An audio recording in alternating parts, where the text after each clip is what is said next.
Jóvenes ilustres, muy buenas noches, buenos días, buenas tardes.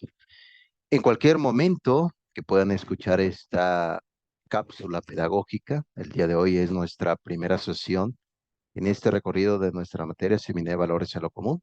Sin duda alguna es un tema de urgencia poder reflexionar qué es el ser humano, qué son las ideas, qué es la sociedad, qué es la ética, qué es la moral. Podemos hacer felices haciendo el mal. ¿Qué es la felicidad?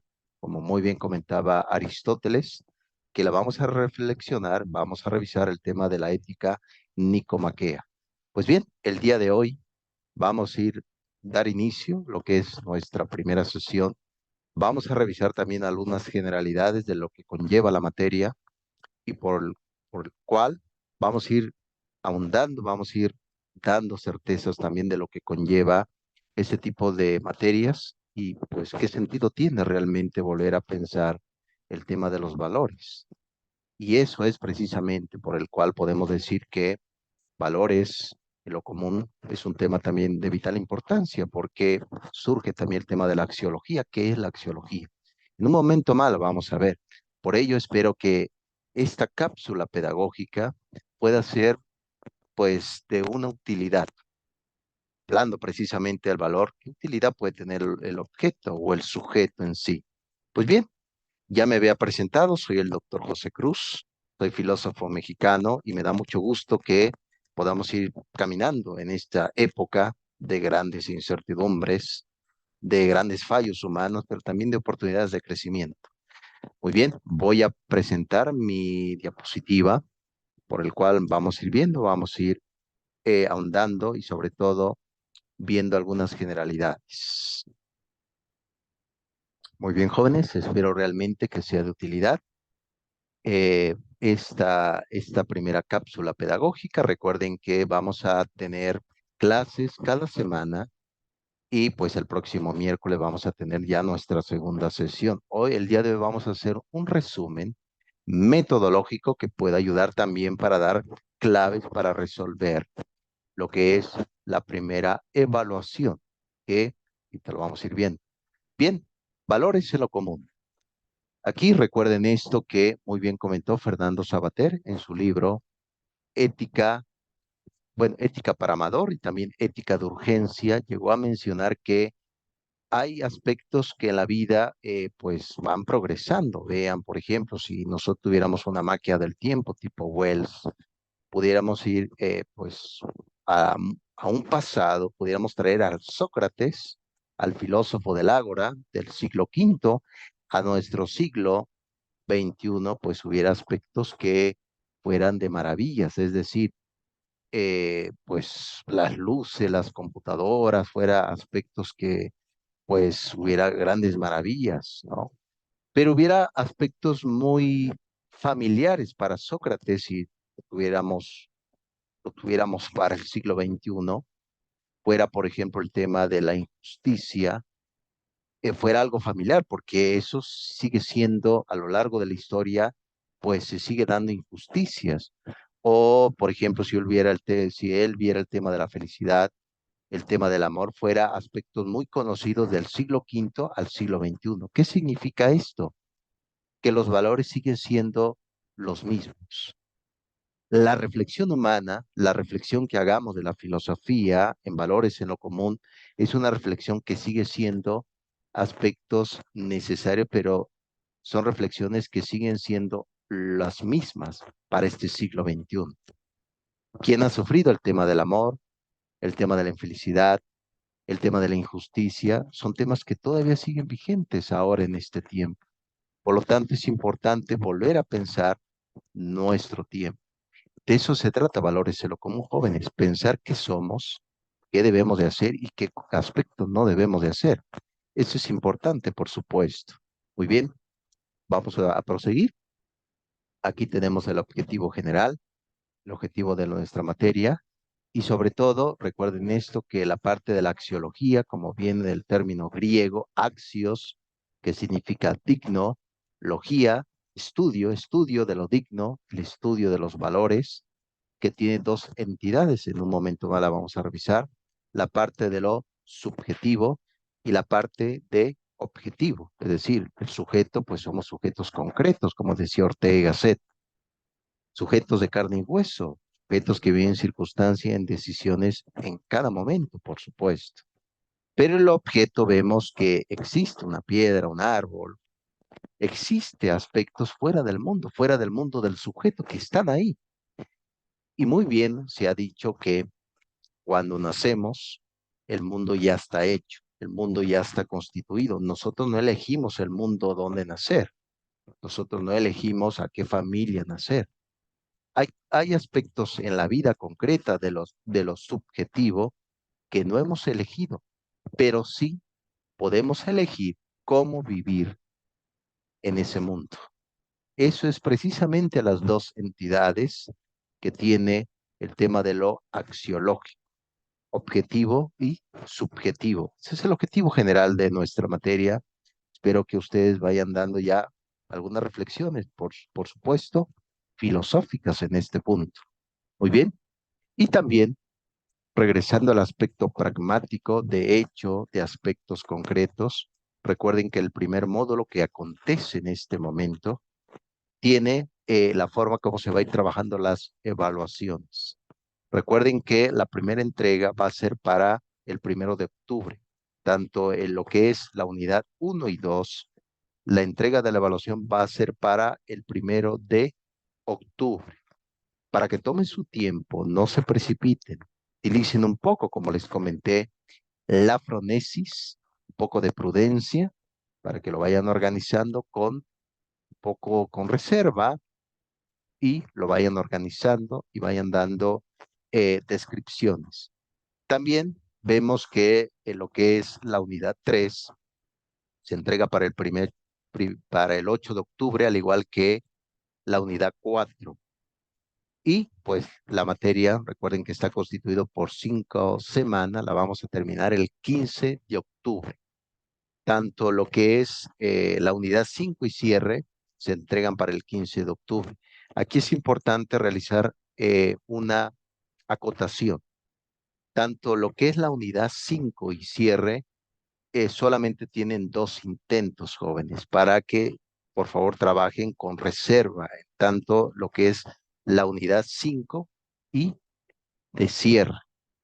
Las unidades anteriores, 4, 3, 2, 1, tienen pues más intentos. Ahí les voy a poder ayudar, pero necesito que lean muy bien las lecturas para que no se confundan y diga, bueno, profesor, he entrado en este meollo, en este arjé, en esta disyuntiva y puede ocasionar verdaderamente, pues, grandes conflictos, por supuesto.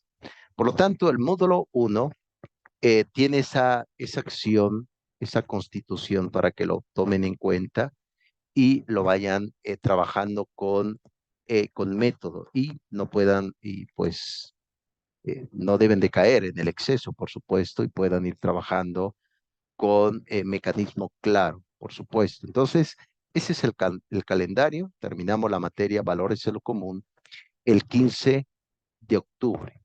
Ilustre Wendy, veo que te acabas de conectar. ¿Me escuchas bien por ahí? ¿Cómo estás? Muy buenas tardes, noches ya.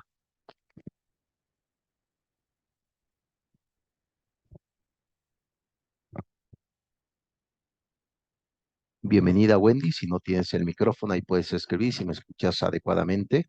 Bienvenida.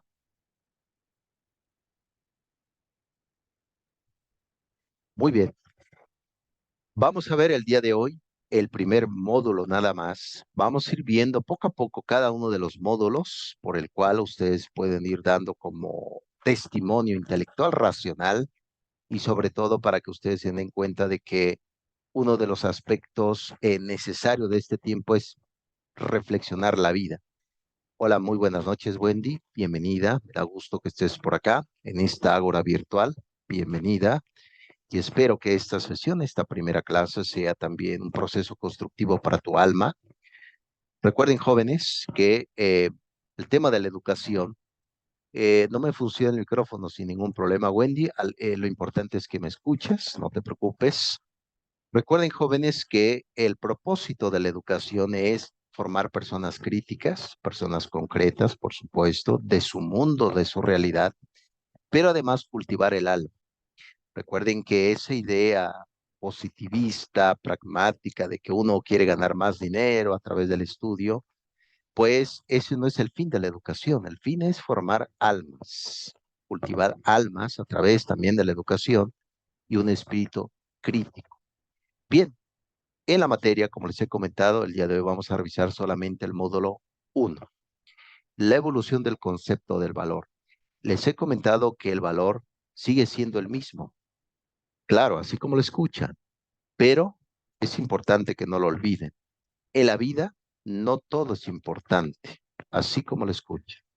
Por eso Abraham Maslow, Max Scheler, Max Weber han comentado que existe un proceso vertical de valores, así como, por ejemplo, en nuestra vida, a lo mejor lo más importante es nuestra familia, ¿no?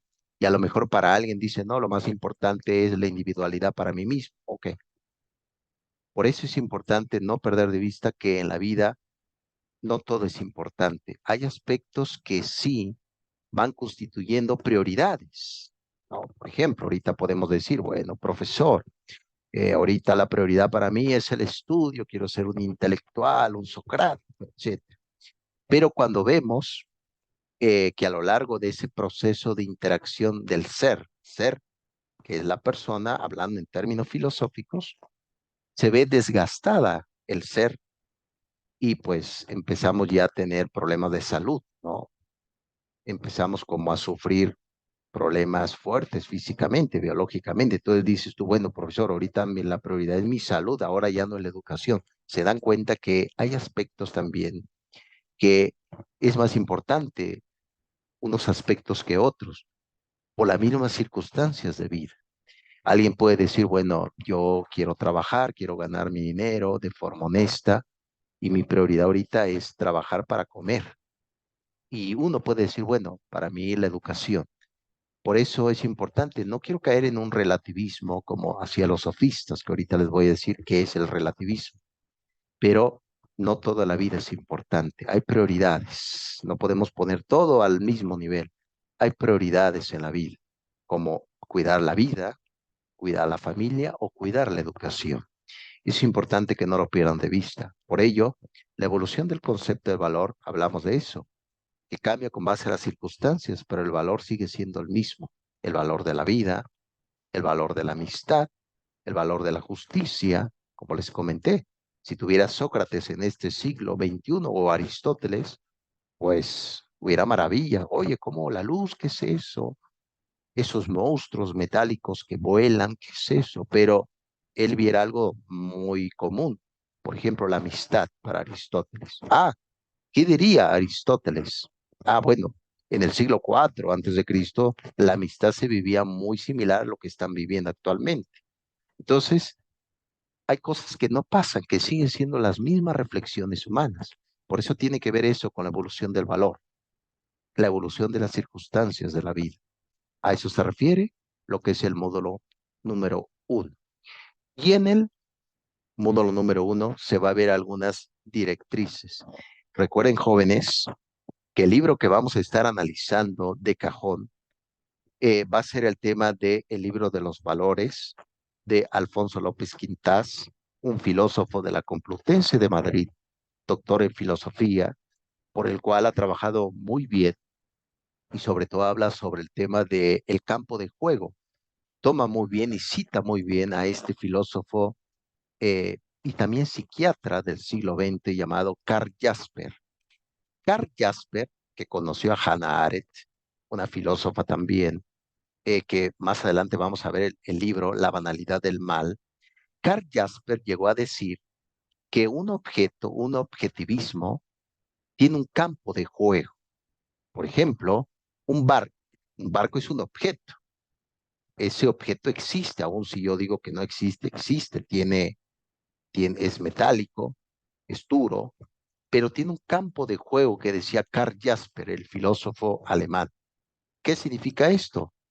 Por ejemplo, un barco, puedo ir de vacaciones, puedo pescar, puedo pasar una tarde con un ser querido. Ese es el campo de juego que decía Karl Jasper. Por eso analicen, jóvenes, Wendy, los que me van a escuchar, cuál es el campo de juego que tiene el objeto en su vida. Una casa, ¿cómo me relaciono con la familia? ¿Cómo vivo ahí? Una computadora, ¿cómo la utilizo? Eso sí, el objeto se utiliza, no la persona, porque el objeto es un medio, no un fin. ¿El fin quién es? La persona. Personas, seres concretos, por supuesto. Bien, en el módulo número 1 va a venir algunas palabras que es importante ir descifrando. Por ejemplo, la axiología. La axiología proviene pues, de la voz griega, axios, que significa digno, logía, estudio, estudio de lo digno. Por lo tanto, la axiología es una rama de la filosofía, como si habláramos si fuera un árbol, o como si el tronco fuera la filosofía, ¿no? Las raíces es en la matemática, etcétera, ¿no? Entonces, ese árbol, parte de ese árbol pertenece a la axiología, a la filosofía, que estudia los valores. ¿Valores de qué? Animales, seres vegetales, alma sensitiva como los animales, no, humanos. Porque recuerden que los valores tienen que ver con el tema racional, el tema intelectual, el tema humano. Por lo tanto, la axiología es el estudio de los valores y muy bien comentó este filósofo mexicano llamado Miguel Bueno en su libro, El libro del valor, menciona que el valor es todo lo que vale para el ser humano. Sí vale para el ser humano, pero también el objeto posee verdad. Por lo tanto, la axiología tiene dos entidades, objetivo y subjetivo. Lo objetivo, ¿qué es? Todo lo que existe fuera de mi mente. Cuando uno nace, el mundo ya está constituido, ¿no? Hay autos, hay metro, hay movimiento, hay aviones. Eso es objeto. Pero ese objeto en sí también posee propiedades, verdades. Por ejemplo, un avión, ¿qué tipo de propiedad tendrá ese objeto? ¿Es metálico? ¿Qué otro tipo de propiedad? ¿Tiene peso? ¿Tiene solidez? Y eso no es que el sujeto lo determine, sino que así está constituido el objeto. Ese tipo de objeto se le llama objeto artificial. El avión, el barco, un submarino es un objeto artificial. Una piedra es un objeto natural. ¿Se dan cuenta? Por lo tanto, cuando nos damos cuenta que la axiología estudia esas dos realidades, ¿por qué? Porque el objeto también determina al sujeto. Por ejemplo, la educación. La educación es un objeto que se utiliza ¿para qué? Para formar al sujeto. A eso se le llama precisamente una relación objeto-sujeto. Si yo no voy a un recinto físico objetivo de escuela, no me formo. ¿Se dan cuenta? El objeto también me transforma a mí. Aquí estoy en mi biblioteca. Aquí hay objetos, libros. Leo un libro, me transforma a mí como sujeto. Por eso la axiología estudia el objeto, porque si no existiera objeto, no hubiera posibilidad de aprender. ¿Se dan cuenta? Ahora bien, ¿el sujeto qué es?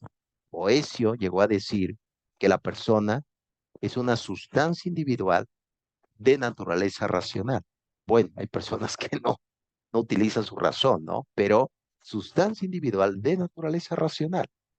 Por lo tanto, el sujeto también determina el valor de las cosas. El valor, por ejemplo, de seres artificiales, como es el objeto artificial, por ejemplo, un billete, el comercio, alimentos, cuánto vale la bolsa, etcétera. Todo eso lo determina. Pero ambas partes poseen verdad, como se dice en latín, veritas, verdad. Y he ahí donde radica el problema de este tiempo, de esta sociedad posmoderna, como se le llama, posverdad, poscontemporánea. ¿Por qué? Porque todo recae en el sujeto, como si el sujeto hiciera la realidad. Recuerden, les platiqué, cuando uno nace, ya la realidad ya está constituida. Una piedra es una piedra, un árbol es un árbol, tiene características.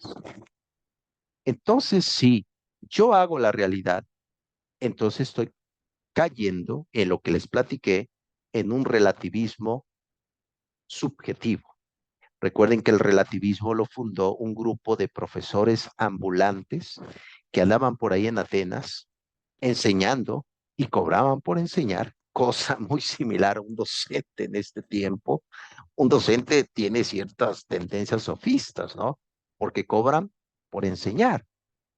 Anteriormente un docente no cobraba. Sócrates, por ejemplo, era mantenido por sus alumnos, le llevaban una gallina, le daban comida, porque un docente no era, pues no se miraba bien que cobrar, pero en este tiempo un docente cobra, qué curioso, ¿no? Estuvo Protágoras, Orgias, Hipias, Pródico, los sofistas más ilustres de ese tiempo, en especial Protágoras, en su libro Argumentos Demoledores, fue el que fundó el relativismo. El hombre es la medida de todas las cosas. Si para mí, por ejemplo, yo digo, bueno, yo soy un ser humano, pero si digo, es que soy perro, pues voy a ser perro. Es que soy mujer, pero soy hombre, ahorita soy hombre, soy un filósofo. Pero quiero ser mujer, quiero ser árbol. Ese es el riesgo del relativismo subjetivo. ¿Por qué? Porque yo digo que mi mente hace la realidad y no es así. ¿Qué hace la mente? Aprende de la realidad. Ese es el gran conflicto axiológico que estamos viviendo en esta época contemporánea. Por eso se habla de transespecie, de transcultura, de personas que dicen, es que tengo mi cuerpo, me siento un rey. No, pero eres un campesino, sí, pero soy el hijo de Carlos. Esa es la gran dificultad que tenemos. ¿Por qué? Porque la realidad del mundo no cae en el sujeto solamente, sino en el objeto. Aunque yo diga, por ejemplo, que estoy arriba en la casa, estoy en la azotea, etcétera, y digo, bueno, el espacio no existe entre la dimensión, entre la masa y la superficie no existe y me quiero aventar y pues puedo morir. Es decir, el espacio sí existe y el vacío también. Eso es importante que no lo olviden. El sujeto no hace la realidad, aprende de la realidad. A eso le llamamos realismo metodológico, axiológico. Para que no lo pierdan de vista, el problema ahorita es que el sujeto quiere hacer toda la realidad. Por eso hay gente que dice, es que me siento mujer, me siento hombre, me siento perro. Ese es el problema de este tiempo. ¿Se dan cuenta? ¿Qué tan importante es estudiar valores en lo común? Verdaderamente, por supuesto. Bien, dentro de la axiología hay dos entidades también que se deben de revisar ampliamente. Por ejemplo, el tema del etos. Heráclito fue un filósofo del siglo V de Éfeso antes de Cristo. Él, pues su postulado filosófico era que todo cambiaba, nada permanece inmóvil, todo cambia. Y qué bueno, ¿no? Qué bueno que todo cambie, ¿no? Hay vicios que debe de cambiar en nosotros, por supuesto, para mejorar, claro, claro. Pero Heráclito llegó a decir que el etos es destino del hombre. ¿Qué significa esto? Que etos significa ética, el carácter, tu acción, la acción propia de uno mismo. ¿Qué va a ser el día de mañana? La ética estudia lo que va a pasar, no lo que ya pasó. Por lo tanto, ese es el tema de la ética. La ética es el carácter de lo que vamos a hacer. Muy bien comentó Immanuel Kant, este filósofo prusiano que lamentablemente perdió la memoria, iba olvidando lo que hacía, por eso escribía todo lo que hacía. Immanuel Kant le gustaba estar en fiestas de salón y pues trataba de cautivar al público para pues ganarse también la vida, pero iba perdiendo la memoria Immanuel Kant. Y pues él llegó a decir precisamente que debemos de hacer a través del imperativo categórico, mandatos. Y en efecto, cuando tú te levantas, por ejemplo, ir al trabajo, a estudiar, no lo vas a decir en voz alta. A ver, Wendy, vete a trabajar. Wendy, vete a estudiar. No, simplemente lo hace. Esa es la ética. La ética es una reflexión sobre qué vamos a hacer. Eso es la ética. Y cuando uno está en una sociedad, surge la mores, la moral, como se dice en latín. Esto significa en griego carácter. Moral significa en latín mores, costumbre, costumbre de un pueblo, de una comunidad. de una nación. Claro está que el ser humano, esa es la gran diferencia entre ética y moral. La ética es una reflexión concreta de la persona y la moral es una acción social por el cual te debes de adaptar a ella. Por ejemplo, no puedo andar así, por ejemplo, como hizo Robinson Crusoe, que andaba desnudo en la isla, andaba ahí, pues no había una moralidad social, por supuesto. Pero eso no lo puedo hacer, por ejemplo, en una sociedad puede haber también consecuencias. Eso es la moralidad. ¿Se dan cuenta qué importante es entre la ética y la moral? Claro, yo no estoy de acuerdo con Gavino Barreda, un positivista en México en la época de Juárez, en 1868, publica este libro que se va a llamar Educación Moral, que él decía que era innato. No es innato. Es decir, yo no nazco siendo ético. Yo pues, no traigo desde el nacimiento la moralidad social. Lo tengo que aprender. Por eso es importante la educación de la familia. Es decir, uno piensa, es que profesor, soy profesionista, ya actúo éticamente. No es necesariamente así. Vean, los grandes males, ¿quién la hace? Personas que han estudiado, que es racional, pero no razonable, por supuesto.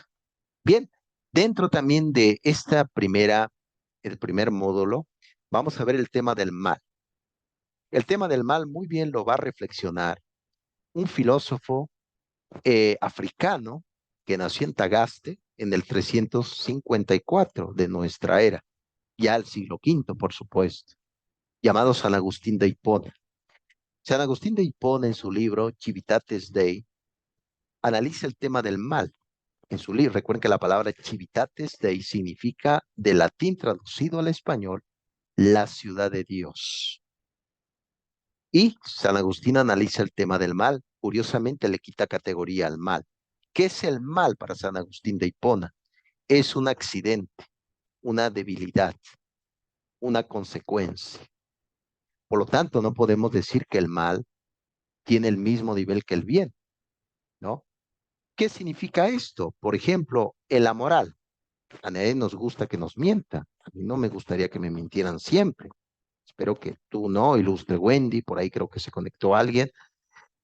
A mí no me gustaría que me mintieran, por supuesto.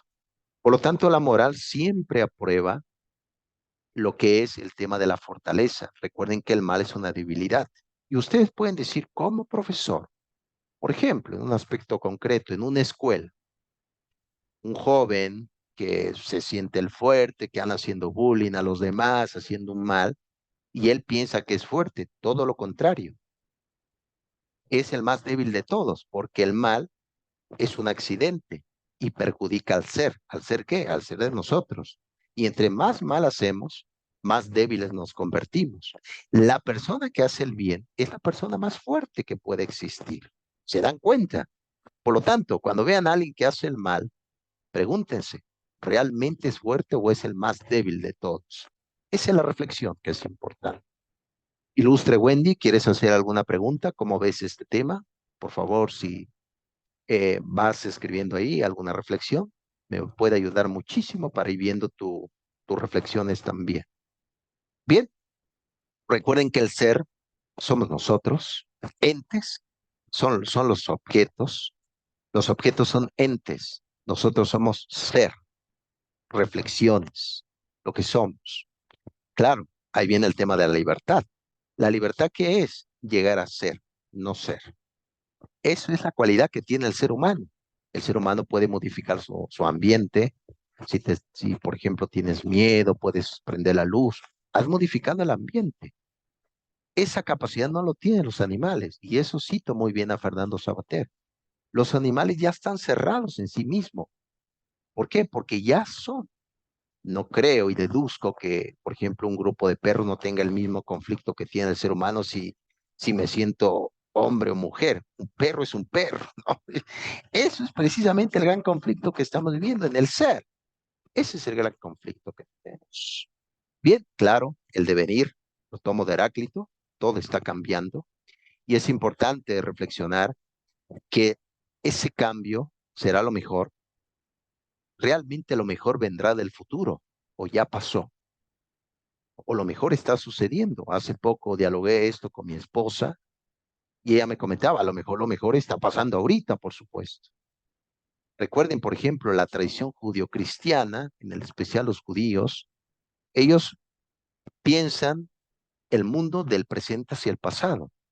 Por eso su vestimenta, su forma de pensar es como si fuera, oye, qué anticuados son los judíos ultraortodoxos que viven en Jerusalén. Sí, pero ellos, para ellos, su pensamiento es hacia el pasado. Nosotros, occidentales, reflexionamos hacia el futuro, como si el futuro fuera lo mejor, ¿no? Reflexiones sobre eso, jóvenes. Una postura filosófica. Aquí dice Wendy, muy interesante, agradezco Wendy. Si tienes por ahí alguna preguntita, por ahí, estaría muy bien que lo hicieras. Ese es el momento para ir dando posturas filosóficas, por supuesto. Muy bien, prosigo porque el tiempo, hablando del tiempo, una vez comentó San Agustín de Hipona, si tú me preguntas qué es el tiempo, no lo sé, decía San Agustín, pero si no me preguntas, sí lo sé. Ahorita sé que la clase se va a terminar, por supuesto. Muy bien, prosigo. Bien, y entonces aquí es importante mencionar que uno de los partidarios de, del objetivismo fue el propio Platón. Platón fue un filósofo griego, era muy rico, de hecho su familia tenía mucho dinero y Platón pues iba a dedicar a la política, como si la política fuera un lugar austero, ¿no? Es un lugar de mucha corrupción, por supuesto. Y Platón pues era un griego ateniense del siglo IV antes de Cristo, pero sucedió algo que cambió su forma de pensar. ¿Qué fue? La muerte de su maestro, que tomó la cicuta Sócrates en el 399 antes de Cristo. A raíz de ese hecho que lo conmovió muchísimo, cambió y se convirtió a la filosofía. Se convirtió en un filósofo. Si alguien quiere leer un poco sobre Platón, si alguien quiere introducirse a la filosofía, le recomiendo ampliamente la Apología de Sócrates, el primer diálogo que tiene. Platón escribió 36 obras, 36 diálogos. El primero, si alguien quiere leer, lea la Apología de Sócrates. Y uno de esos diálogos aparece precisamente en el libro de la República, el mito de Para eso les voy a contar la siguiente historia, que con eso Platón es partidario del objetivismo. Se cuenta que el propio Atenas tenía conflictos con su vecino que era Esparta, tuvieron una guerra terrible, los espartanos eran enodistas, es decir, cultivaban el culto al cuerpo, pero no la mente. Yo creo que actualmente hay muchos hedonistas, ¿no? Cultivan el cuerpo, pero descuidan la mente, por supuesto. Y claro, como era de esperarse, habían ganado la guerra, que terminó en el 404 a.C., en la guerra del Peloponeso. Derrotan a Atenas, pero en esa gran batalla, en esa gran muerte, iban pues buscando si alguien había vivido de los atenienses. Y dentro de esos cuerpos tirados en el campo horriblemente, encontraron a un soldado llamado y pues lo llevaron a la casa de su madre. Su madre estaba, pues imagínese la escena terrible, triste, estaba llorando, etcétera. Y resulta que pues no estaba muerto.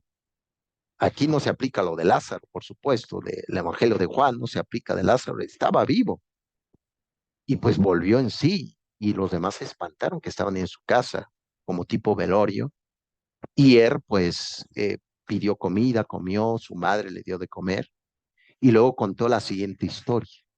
Dice que él en verdad su alma se había ido de su cuerpo y se había ido a un campo abierto donde estaban todas las almas desnudas, desprovistas de materialidad. Era pura idea, puro objetivismo. Estaban desprovistas de ideas y estaba ahí Moira. Recuerden que la palabra Moira significa en griego fortuna. De ahí viene la diosa de la fortuna, la diosa Moira, la diosa de la fortuna. Estaba dándole a todos su fortuna para el futuro.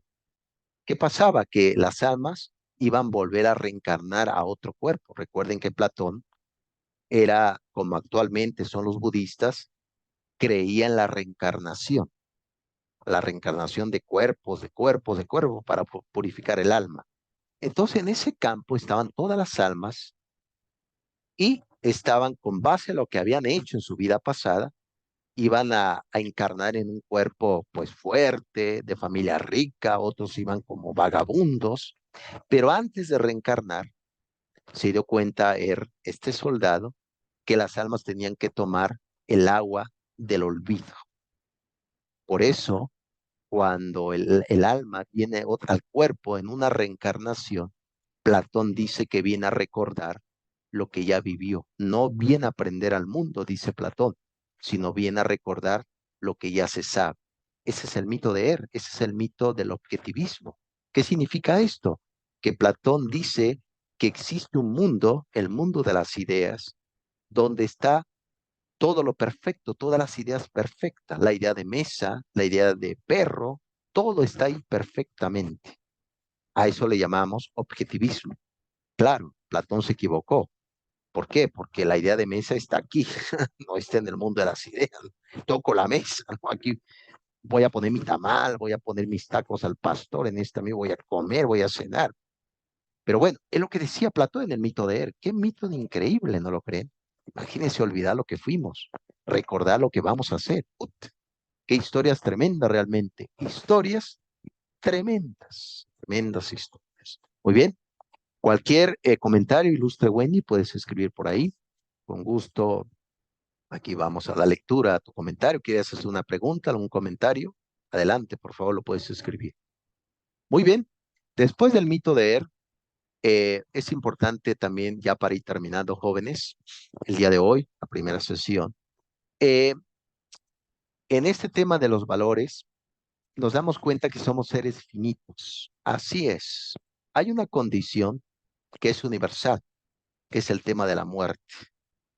La muerte, como muy bien se ha mencionado en filosofía, desde el propio Soren Kierkegaard, el existencialista danés, o el propio Hegel del siglo XIX, el filósofo alemán, la muerte es un aspecto natural del ser humano, no es una enfermedad.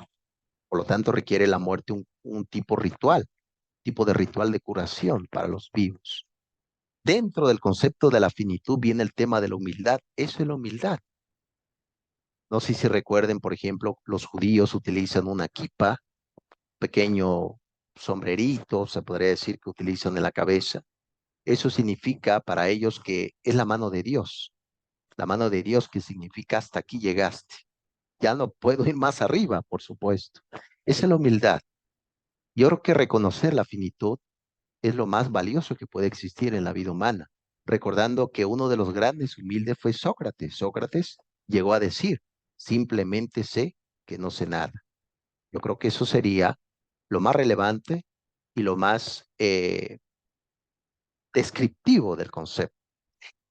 Y el otro punto es, ya para ir terminando, el concepto de la veritas o aletheia, como se dice en griego. Aletheia en griego, veritas en latín, la verdad. Yo creo que todos realmente buscamos la verdad como una sed de justicia. La educación te ayuda ¿a qué? A encontrar la verdad, por supuesto. ¿No? Dichoso lo que han encontrado la verdad, dijo George Santayana, el profesor de Harvard. George Santayana llegó a decir en su libro, Entre el escepticismo y la fe animal, dijo lo siguiente, la verdad es cruel, pero se le puede amar, y ese amor libera quien la vive. La verdad, yo creo que todos en este tiempo de mentiras, de ideologías, de afirmaciones falsas de política, es importante la verdad. Claro, dentro de la verdad existe la fronesis, la prudencia, ¿no? Yo creo que todos quisiéramos tener prudencia en estos tiempos. Eidos es el concepto de las ideas, ¿no? Y más adelante vamos a ver el tema del lenguaje. ¿Por qué no es correcto de construir el lenguaje? Quitar palabras o poner palabras extrañas en un lenguaje pensando que se va a transformar la realidad. No es así, ¿no? Eso sería ridículo en pensar que si cambia una palabra, cambia la realidad. Pues no es así, ¿no? Y claro, el concepto de prosopón, de persona, la persona que hace la ética, y también la posibilidad de llegar a ser. Recuerden que dijo José Ortega y Gasset, el filósofo vitalista español del siglo XX. La vida tiene dos entidades, posibilidades y decisiones. La vida es totalmente pura posibilidad y en esa posibilidad tenemos que decidir. ¿Qué significa esto? Que nadie va a amar por ti, nadie va a vivir para ti. Todo, la vida es una acción concreta en un mundo concreto de grandes posibilidades. Lo que decía José Ortega Gasset en este libro que se va a llamar La rebelión de las masas. Muy bien, ya para terminar, pongo aquí, claro, nos hizo falta todavía mucha reflexión, pero también para que se pueda entender precisamente el día de una pequeña cápsula filosófica y reflexiva. Aquí, ilustre Wendy, los que me van a escuchar, está un resumen de el día de hoy, que este resumen será crucial para que ustedes puedan contestar la primera evaluación. Será crucial, ¿no? Les platiqué un poco del prusiano, de Immanuel Kant, que lamentablemente perdió la razón. Kant, antes de morir, claro, dijo las palabras, está bien, y también dijo la siguiente palabra, no entregarse a los sueños terribles de las tinieblas. O yo creo que en esa locura de Immanuel Kant, el propio Federico Nietzsche también se volvió loco. Es a veces el exceso, también una mala alimentación provoca mala filosofía.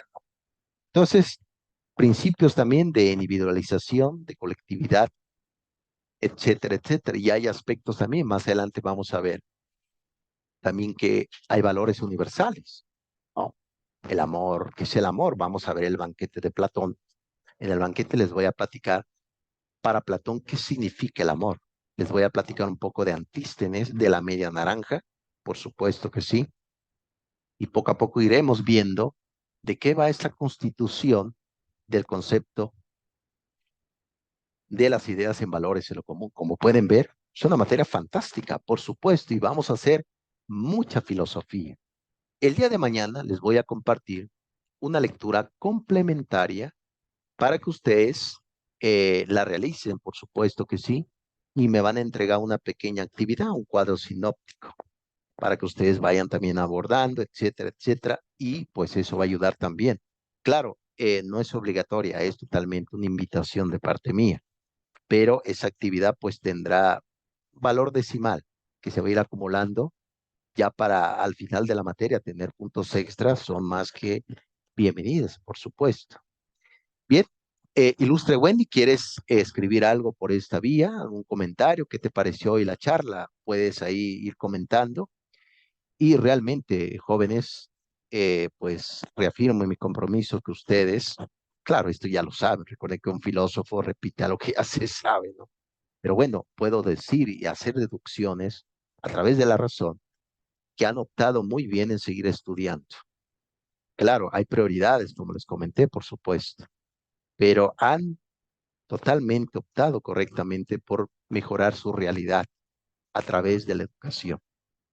Y la educación, les he comentado, la educación pues es cultivar el alma, cultivar lo que somos, ser mejor personas. Y claro, dentro precisamente del concepto de la libertad, pues es eso, es cambiar lo que no hemos hecho correctamente. Nos hemos equivocado demasiado. Y yo creo que este es el momento precisamente de que podamos pues volver al camino. Recuerden que dijo Sócrates. Claro, Sócrates no escribió nada, todos lo sabemos por Platón. En realidad es posible que Sócrates no lo haya dicho, pero lo sabemos que Sócrates pues comentó eso según Platón, que una vida sin búsqueda no es digna de ser vivida. Pues bien, la búsqueda en esta materia, en grandes acontecimientos, pues los ha traído hasta este momento. Ilustre Wendy, ¿quieres escribir algo antes que nos vayamos? ¿Quieres comentar algo, algún concepto general? Adelante, puedes escribir. Aquí está, vamos a ver, dice Wendy.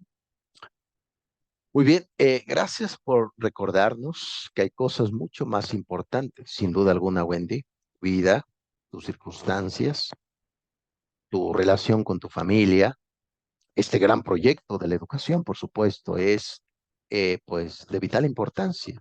Claro está.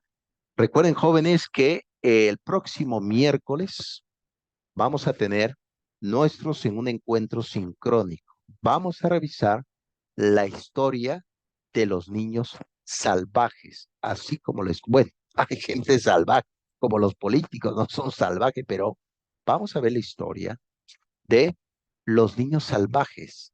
De hecho, les voy a compartir por ahí una lectura de los niños salvajes. ¿Por qué?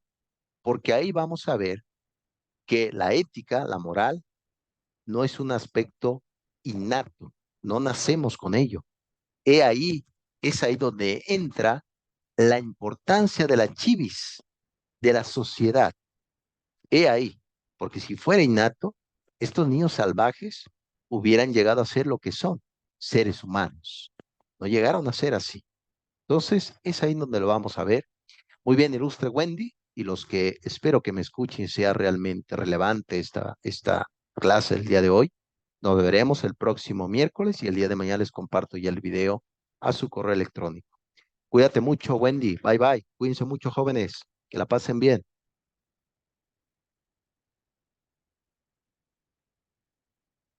Sin ningún problema, ilustre Wendy. Cuídate mucho. Gracias. Estamos al pendiente, jóvenes. Bye bye. Cuídense mucho. Les comparto el video.